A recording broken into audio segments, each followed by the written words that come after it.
And we are back to One on One with Nate and Z, hashtag Triple O Show. Thanks for sticking around. Now we're gonna touch on the thing I was looking forward to once the playoffs started, because we all knew what was gonna happen. The NBA draft.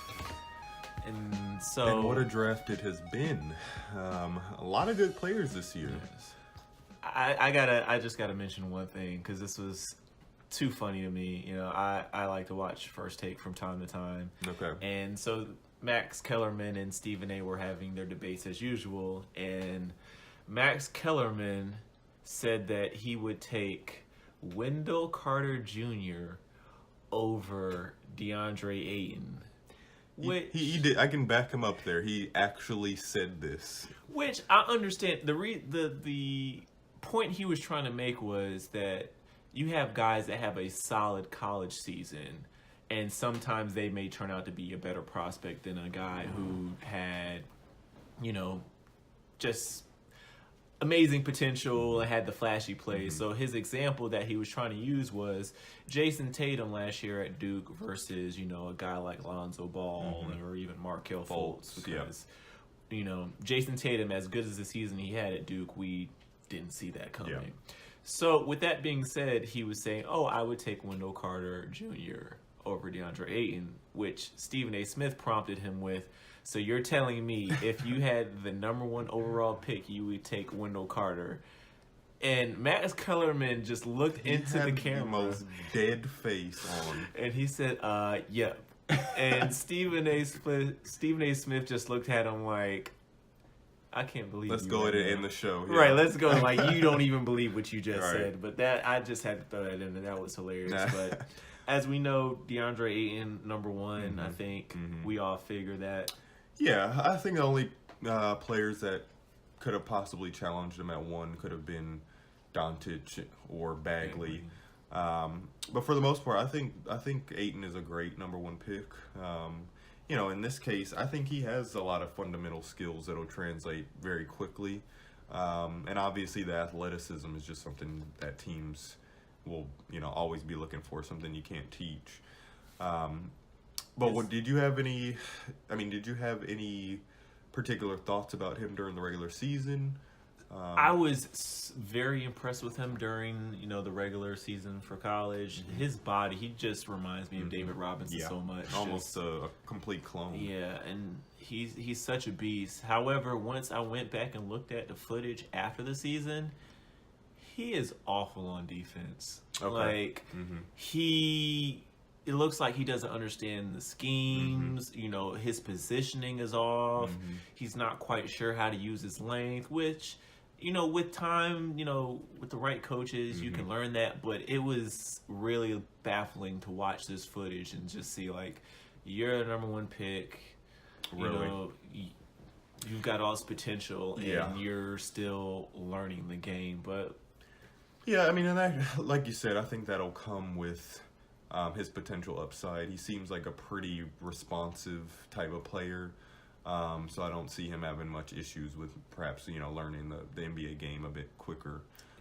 who plays defense anyway? Right. I mean, we look at a guy like Bamba who, for, you know, many other drafts, I think he could have been in the top 5 conversation. Right. But he's slipped pretty low. But, you know, a lot of people are just looking at his defensive potential and upside. You see a guy like Gobert winning Defensive Player of the Year, and what he's contributed to his team.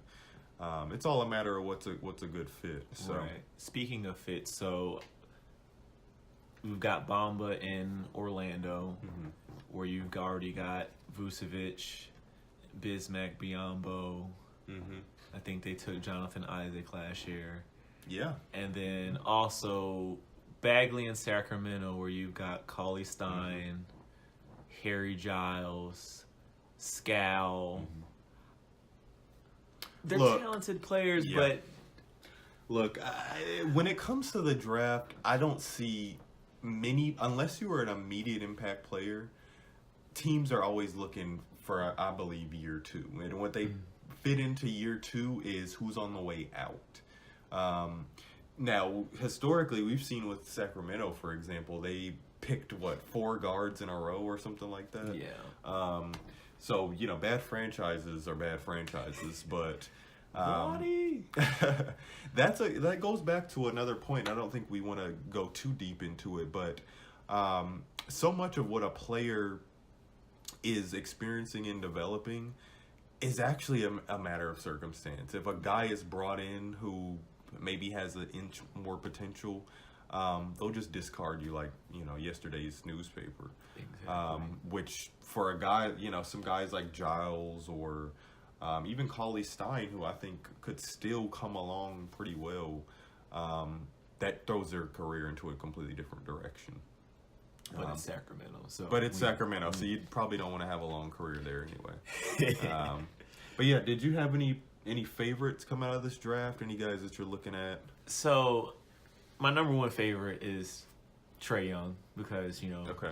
we're here in Atlanta, and so Hometown fan. I kind of want to. I don't even like Atlanta, but I will go see Trae Young play. Right? Yeah. I need to go see Trae Young play, so I was very happy with that pick. However, I still think they need to ship out Schroeder for some assets or some draft picks, something, because you got to make the way for Trae. Yeah. Hashtag make the way for Trae. No, why do you think? Yeah, let's certainly keep that hashtag going. So why do you think they traded for Young instead of keeping Doncic? I think they probably were just very impressed with him in the pre-draft workouts. There is that potential that he could be the next Steph. I don't think he will be, but just that there brings that excitement to the city. And then as well, knowing that Dallas coveted Doncic, they were able to get next year Dallas's draft pick next year. So you're also requiring assets. Yeah. And Atlanta's just going through a full rebuild. You went from being 60-win team, first in the East, then getting swept in the conference final to they had 5 All-Stars and right. Oh my God, those days seem like such a distant past. Who's left from that? Yeah, you're absolutely right, and I think they really were looking for somebody that could just bring some energy back to the organization. And again, nowadays shooters are such a coveted asset. Yes. That even if it takes them a couple years to come along, you still want to have that on your roster. Right. You gotta take that chance. I mean, Atlanta wasn't going anywhere, so yeah, I'm not mad at it. Some other picks that I liked: Mikal Bridges, supposed to be in Philly, but ended up with the Suns. I think that's a great pick for them. You get some more defensive guys around Booker with Jackson. They still got T.J. Warren, who's incredibly underrated, but that's another topic. Yeah, I'm a little bit concerned for Mikal. Phoenix just seems like a death pit right now for players who have such great skill sets, but will become quickly frustrated by the lack of organizational direction and just the lack of winning. I felt that way, but they have a new coach, so I'm willing to give them one more year. Okay. Because if they don't improve at all this year, we all know Devin Booker's out the door. Is out. Yeah, he is out the door. So we'll see what happens with that. I also liked Grayson Allen to the Jazz. Okay. I think what the Jazz was really lacking, which Donovan Mitchell did great, is scoring. Because Hayward left, and also getting rid of Ronnie Hood. Where was that scoring going to come from? Yeah. And you got it from Donovan Mitchell, Joe Ingles here and there, but I don't think he's too reliable, on a night-to-night basis. Not as a go-to scorer. Gobert's not a scorer either. Yeah, and Grayson has that offensive mind. He really doesn't have much issue with just going, for a quick bucket. So I think he's a good fit, not only from his ability, but from his mentality on that team. That Mitchell is just gonna he is gonna spearhead that group. I think year in and year out into the playoffs. So Allen will certainly have a lot of opportunities to get a good bit of minutes in that rotation. And he's athletic, and he's in Utah, so what can go wrong? And then the last 2 guys I feel like Javon Carter to Memphis, he's the perfect kind of player for that system. He's just perfect for them. And then Hamidou Diallo to the Thunder, because I'm a Thunder fan, and we're still looking for guys to get us buckets off the bench. So, you know, they could easily turn out to be the most athletic team in the league by season end. Ferguson, Terrence ASAP Ferguson. I'm trying to get that name off the ground. So, whenever something happens, Terrence. Terrence, hit us up, man. We got some brand ideas for you. I think all of those players will be great, and I actually really like Jerron Jackson. I talked about him pretty regularly throughout the college season.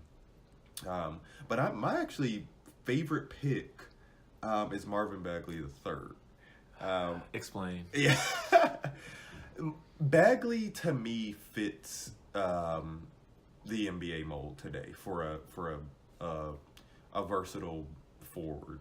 But I'm gonna backtrack a little bit. One of the reasons I have been such a proponent of Bagley is because of where I've seen him play in the offseason. He has always played with either professional teams, Drew League, Drew League, semi-pro. To me, that's a good indicator that he's already comfortable with the NBA game, and we know that's really for those guys who kind of fit in a mid-tier role, or not mid-tier role, but they're kind of a versatile player. He maybe already has a little bit more understanding of the NBA game and is prepared to adapt to that a bit quicker. Do you think he can play the 3 at all? I think he can go from the 3 to the 5. Yes. I'm concerned about his ball handling. Okay. But of the guys, Giles, Scal, Cauley Stein, I feel like Costa Koufis is there. I feel like he's your best bet. Exactly, offensively. And to your point about Ayton, I think Bagley does have a pretty solid defensive game. Yes. Very quick jump, some good defensive instincts. However, he may be undersized. I wasn't going to say that. You weren't going to say that? Okay. Defensively, there's a reason why Duke played zone this year. Okay. Now, whether it's the guards or the front court, I'm not gonna throw that out there, but we've never seen a Coach K team play zone as often as they did this year. So they were trying to cover some weak points. Well, other than Bagley, I mean, we've talked about Lonnie Walker to the Spurs. I think #new Kawhi. I don't know about all that. I'm gonna give this man a Iman Shumpert. Not 2.0, but maybe a 3.0. I think he has a good slashing game, strong, but also a good mid-range and 3-pointer. Really, I'm looking for him to fit in defensively immediately, just make an immediate impact in that system.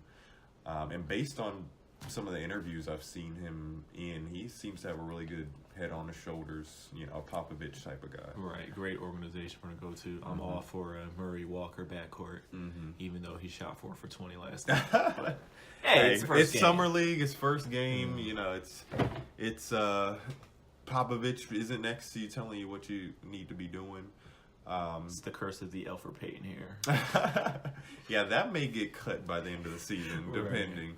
But we put into some Kawhi braids. Or something. We saw with what Popovich has done with the last couple athletic players he's had, Kawhi, Jonathan Simmons. So I do expect Lonnie Walker to to fit in well, and Pop's going to be able to do a lot of things that he hasn't been able to do with that type of player. Yeah, and these young guys, to the point of what we made for Boston earlier, if he can create a solid rotation, I mean they're moving to the future of their team.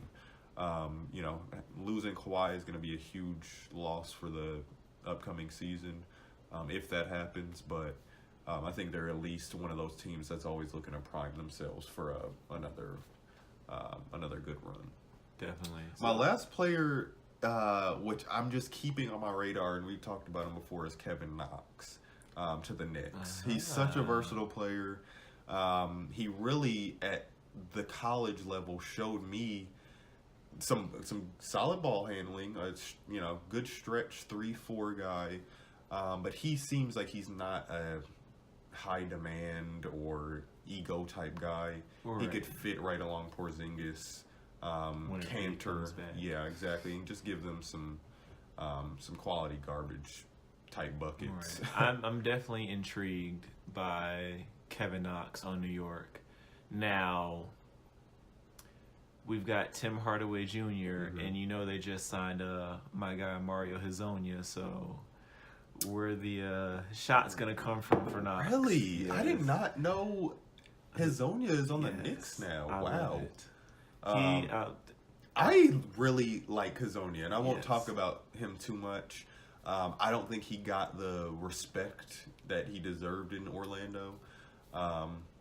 But, man, that's a good pickup for them. He's a guy that you just got to put him on the court. Yes. Let him he play, has to see what learn, happens. yes. Because he has all the raw abilities. I saw someone talking about he had weak athleticism last week. I'm like, that dude Have will you seen bang the on highlights? you. Yeah. Oh my goodness. He's a great player. Yeah, So hopefully he pick up. gets the time Yeah. that he deserves in New York, which I don't think will be a problem. yeah. I wonder if they still have Michael Beasley. That may be. But with Porzingis probably being out the beginning of the year, I anticipate him getting some good minutes.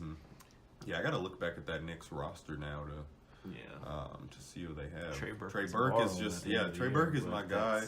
Natila Keena? I don't like Natila. Natila Keena, he's not a big fan of mine. Or You're not a big fan. I'm not a of big his. fan of his. I don't He's think he's probably a not fan of you me either, as right. well. Yeah, I don't think he likes Ben Simmons. He's not a point guard, but I think they'll figure that out. So we've got the love part of the draft covered. What were some moves you did not like? So you talked about Mikal Bridges. I was actually really disappointed that he didn't stay in Philly. I would have just loved to see him fit into obviously an emerging presence offensively that they're presenting. I agree with that because I feel like as much as I do like Zaire Smith, I feel like Mikal Bridges is a better fit for Philly than he will be because Zaire Smith is a little undersized for that three, and I don't know necessarily that he shoots well enough that you could play him at the two. Yeah, Bridges, I think, could turn into a guy like C.J. McCollum. Very crafty, very versatile in the ways that he can score. So I was a little disappointed. And ultimately, as a Bulls fan, man, Wendell Carter at 7. Are you serious? Yeah, I'm perplexed by that move as well. With everything that's going on right now with Levine, and even some of our other key players, we don't have a next season is a push for a contention type feel. So to miss on Michael Porter Jr., I think was just a huge loss for us. We could have taken some time to, put him in a Ben Simmons mode and just give him another season to sit out, get better, refine his skills, and just come in and make an immediate impact next year, or the following year. So that was a big WTF. I feel like Chicago is treating Bobby Portis the way Milwaukee is treating Jabari Parker, and that makes me very upset. It's a good comparison. I mean, the guy has been very solid for us for the past 3 years. Solidly punching Mirotic in the face. Right, I mean, literally solid. The man wants to win.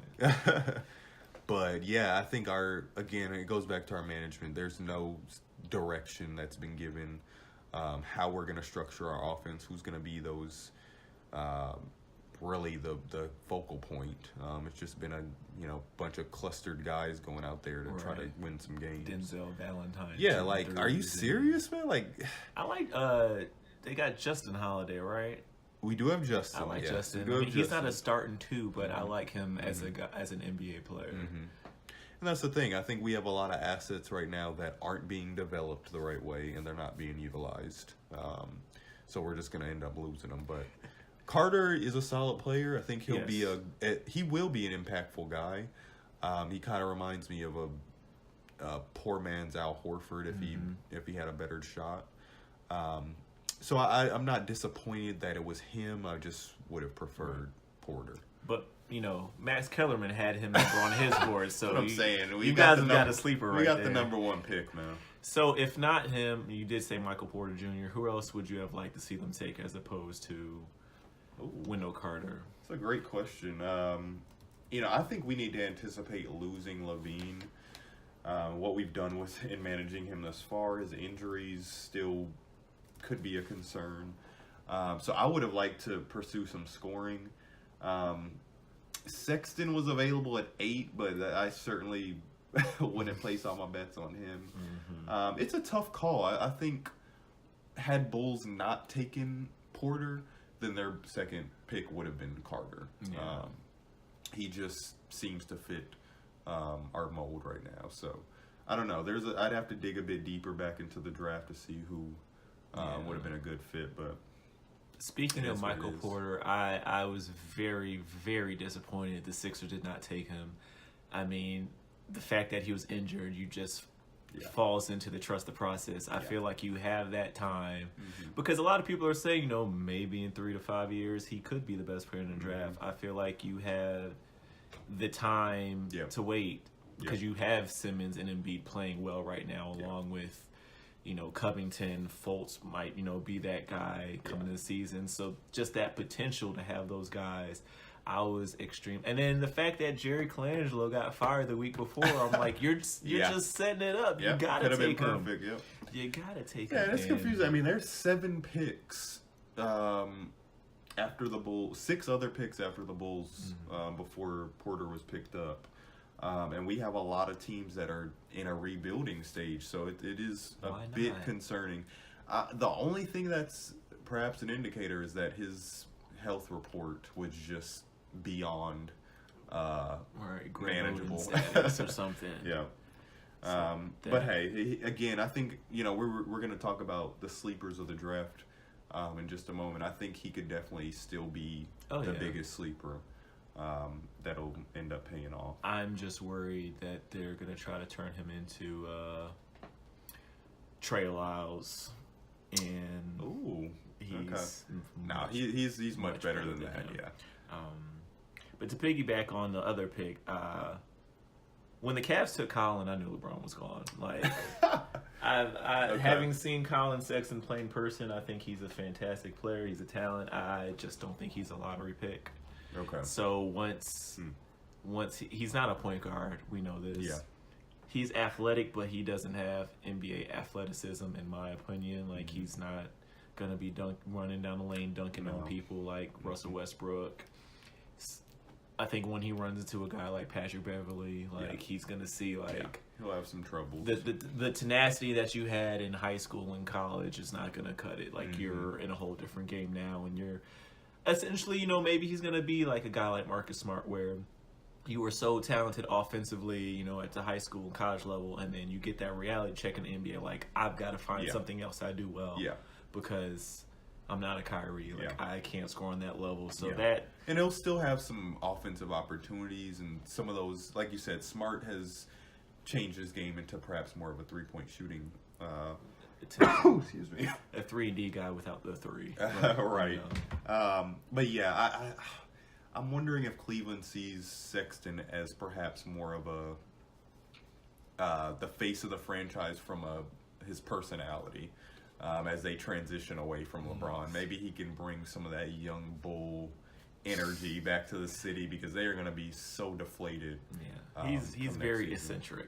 The only way this deal really made sense to me is, even though LeBron is gone, which we'll talk about, at another time, is if they are planning on packaging him in Clarkston or someone else for Kemba Walker, then I understand it then. But if not, I feel like there were other guys. There's other guys. Certainly. Knox was available.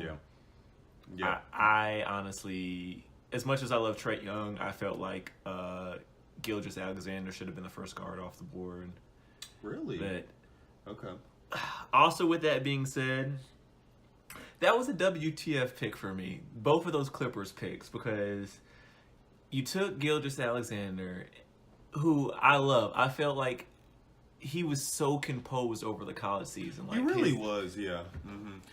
He has a steady approach to the game. the only reason I think Doncic and Young were so coveted was because of their dominance in each of their respective seasons. And Kentucky lost to Buffalo. Right. So that's where I'm not surprised. I actually was getting more exposed to Alexander as we got closer to the draft. I didn't watch too much of Kentucky during the regular season. But yes, I do like his game a lot, so he could certainly be one of those sleepers. But so they drafted him, and then they drafted Jerome Robinson out of Boston College, another great guard. However, when you already have Patrick Beverly, you had Austin Rivers before this time, Milo Teodosic, Avery Bradley, Tyrone Wallace. I feel like there's somebody else. They have Tyrone Wallace? Yes. Okay. And also Sedarius Thornwell. Okay. Don't they also have what's his name? It'll come to me. Whatever. And Lou Williams. Yeah, so, Lou Williams. Yeah. do you have enough guards? I know we're going small ball, but I just felt like those picks were. It's interesting. I don't know. Yeah, and to your point, I mean, they may have anticipated shipping some guys out, or which Austin Rivers is now. Right, he's gone. What's the over/under on weeks before John Wall punches him in the face? Because it's gonna happen. I'm gonna give it till practice 3. Practice 3. Yeah. On blood, it's gonna happen. Yeah, it will definitely happen. It will happen. We'll see some ripped shirts on TMZ or something, but Doc's not going to save them. So. I actually think Austin Rivers may be on a fast track out of the NBA. I think a la Nate Robinson. Mayhaps, man. I mean, when you're protected by that organization in so many ways, we'd be criticizing his game left and right if he was, say, on the Lakers or any other team.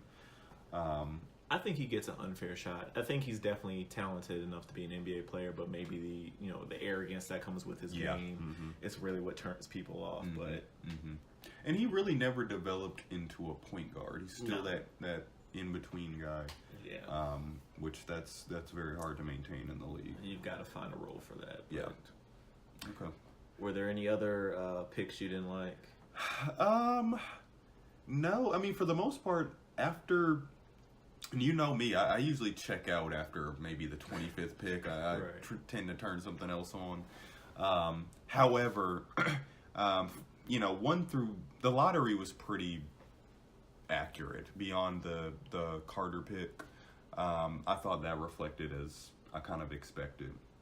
What do you think about Miles Bridges? I mean, he just fell outside of the lottery, or excuse me, no, he's still in the lottery. Just barely in the lottery. I was surprised because I was very impressed with Miles Bridges this year. As a freshman, I was thinking, okay, he's just a guy that's gonna run, jump, do those kinds of things. And he came in the first game against Duke, and I'm like, where did this 3-point shot come from? Yep. Right. And I mean, he did get a little trigger happy during the season, but I felt like it was warranted. It's kind of like Aaron Gordon, where you're a better shooter than we're giving you credit for. Yes. You just need to get some volume in. Right. You need, some go-to moves, Yeah. but for the most part, I'm okay with you shooting those. So I was a little surprised that, he fell in the draft and that, Jaren Jackson jumped above him during the season. But as we see now, it's understandable. Clear reason, yeah. I mean, I think they have pretty similar abilities, both athletic and can shoot, but the size of Jackson is just tough to beat. Do you remind you of Chris Bosh a little bit? I can see that, definitely. Similar builds, but just that quick 3-point shooting release, I think it could turn out to be really deadly for Memphis. Who would have thought he'd make more threes in his first game than Trae Young? Hey, we'll see how long that lasts. The last thing I was just saying I was confused about in the draft was how far Robert Williams from Texas A&M fell. Oh. Because I felt like he was for sure slotted into the Clippers. I think we all knew DeAndre Jordan was going to be out the door. And the fact that he fell to 27th pick. Yeah. Yeah, that's really low. I actually didn't even realize he was picked up at 27. Boston, I mean, that's a good pick for them. Definitely. You know, I'm wondering what they're gonna do with their front court for the remainder of the year. You know, Give all his minutes, right? Give all Aaron Baines minutes to him. Hey man, they play fresh. You know, they play rookies, so he'll have a good opportunity to get into the mix. But yeah, that's kind of surprising as well.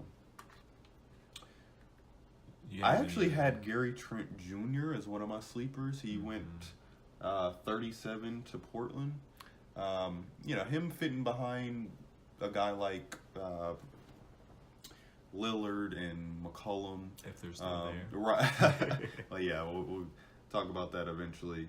You know, they need scoring as well. Everybody needs three-point shooting.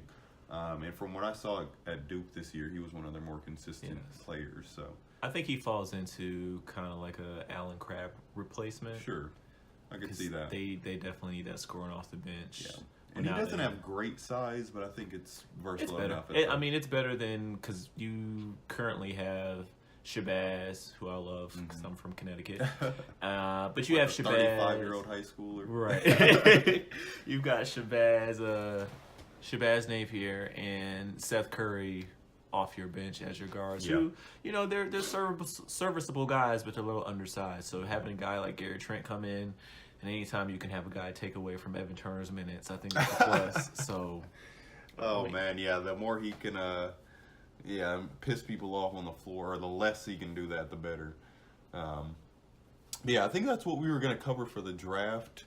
So when we come back, we're going to dip a bit deeper into free agency and all the wonderful explosions that have been happening around the league. A lot to talk about, so stay tuned.